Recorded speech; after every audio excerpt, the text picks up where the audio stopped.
when we opened in Turkey, the first thing they do over there is give you a cup of coffee. And if you drink that cup of coffee with them, they say, this commits you for 30 years of friendship. So if we can just keep on drinking that proverbial cup of coffee around the world, we think that we're helping out in the struggle for world peace.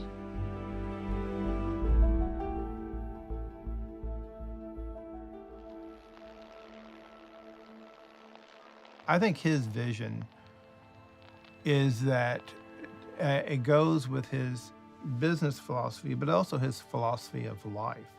You know, we are on Earth where we should take care of Earth and be nice to each other and learn from each other. We all are impacted by where we were raised. I would argue that his vision starts from New Mexico, of think big, dream big, and the potential for anything. And he kept that vision with him.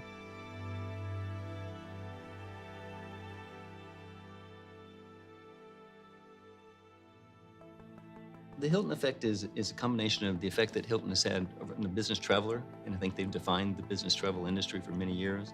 It's an effect on their employees, and it's an effect on communities. And they were telling me that they had dramatic effects on communities and the way that economies developed, and it turns out that's true.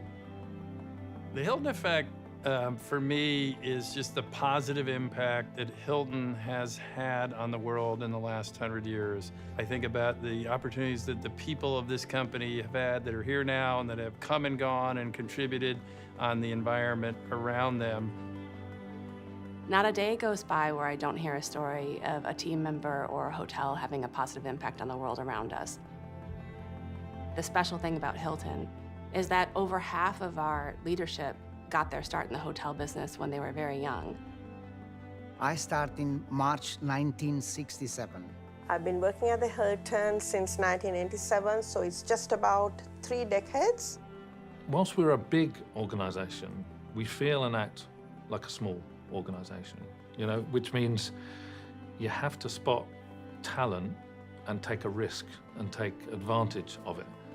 Since I began my career at Hilton in 2003, I've worked in Thailand, Saudi Arabia, Japan, and China. I went from cooking bacon and eggs for 6 months to then suddenly doing a 1,000-people event. A lot of organizations think hard about how do we create more innovation in part of our employees, and very few do it well. And yet something about what Hilton's doing is giving people enough challenges in their career that they're always reaching for the next challenge. We are very much a people business. It's people working for people. He always believed that he himself and his company need to participate in the life of the communities they are in. With each new hotel we open, we're making a lifelong commitment to the community around us. The engine room is at the Hilton, put it that way, but the effects, the benefits, the impacts is really felt within the community, outside of the Hilton. I think that just coming through the hurricane a year ago, there was a stronger bond. Everyone experienced a lot, whether or not you were affected directly or you knew someone or you helped someone, that sense of selflessness. There's a reason, you know, I've been with this company for 13 and a half years, and it's not only a name, but it's what you represent. And sorry, I'm gonna get emotional. If you love what you're doing, then you are definitely with the right company. I love hospitality. Whatever they need, I'm here for them. What I think is interesting is Hilton has gone into places that most people wouldn't dare to go. And they go into Buja, they go into Istanbul, they go into the dock area in Buenos Aires, and they create an institution that draws commerce towards it and, in fact, revitalize areas. When you think of Istanbul or, in fact, Shanghai, or, you know, you go to some of those hotels and the Hilton was the first thing there, and it opened the gateway of that city to the world. Conrad was very smart on business travel. They're constantly changing, meeting the needs of the traveler.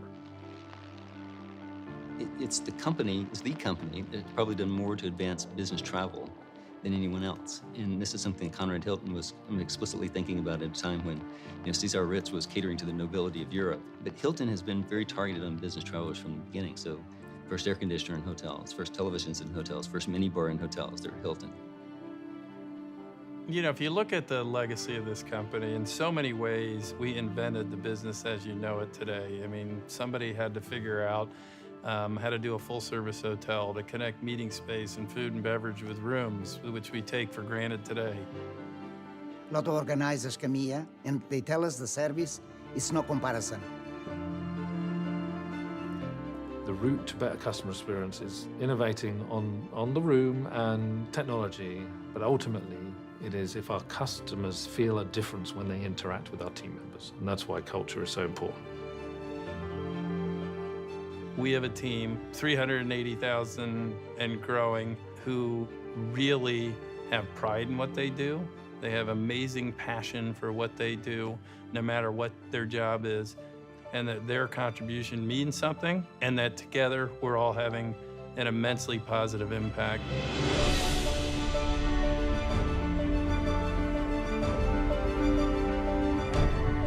I think the world's a better place because Hilton was born 100 years ago. And if we do our job, the world will be a better place because Hilton's in it for the next 100 years.